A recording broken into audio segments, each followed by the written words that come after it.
Hello friends, આજે આપણે preposition શીખીશું. તો let's go today learn the preposition. Near, in, under, on આ ચારેય શબ્દો જે છે એ પ્રેપોઝિશન્સ છે, જે સ્થળ કે સમય અને સંબંધ દર્શાવે છે કે વસ્તુ ક્યાં છે તે જણાવી શકે છે. તો ચાલો દરેકનો અર્થ ઉદાહરણ દ્વારા આપણે સમજીશું. પહેલું છે નિયર. નિયર એટલે નજીક. અહીંયા નીચે એક ઉદાહરણ આપ્યું છે બોલ અને બોક્સ. તો બોલ બોક્સની નજીક છે.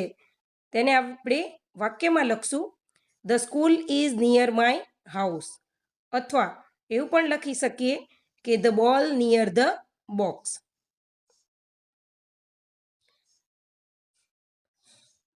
બીજું ઉદાહરણ છે ઇન. ઇન એટલે અંદર, કોઈ વસ્તુની અંદર. તો અહીંયા આપણે બોક્સની અંદર બોલ મૂકેલો છે. The ball is in the box એટલે કે દડો જે છે બોક્સની અંદર છે. તેના પછી આવશે અંડર. અંડર એટલે નીચે. તો તેનું ઉદાહરણ જોઈએ કે ટેબલની નીચે બિલાડી છે. તો તેને ઇંગ્લિશમાં લખવું હોય તો આ રીતે લખાય કે the cat is under the table. બિલાડી મેજની નીચે છે, અથવા તો બિલાડી ટેબલની નીચે છે. તેના પછી આવશે ઓન. ઓન એટલે ઉપર, એટલે કે તેની ઉપર અથવા તો તેના સંપર્કમાં હોવું. અહીંયા એક ચિત્ર મૂક્યું છે કે ટેબલ ઉપર પુસ્તક છે.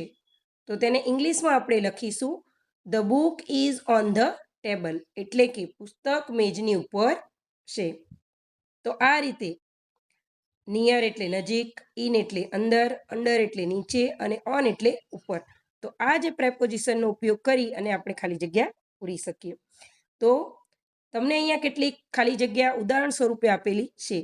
તે ખાલી જગ્યા તમે જાતે ટ્રાય કરજો, પ્રયત્ન કરજો અને કોમેન્ટ બોક્સમાં કોમેન્ટ જરૂરથી કરજો કે શું તમે ખાલી જગ્યા પૂરી શકો છો, શું તમને પ્રેપોઝિશન આવડી ગયા છે. તેના આન્સર પણ નીચે આપેલા છે. Thank you for watching this video.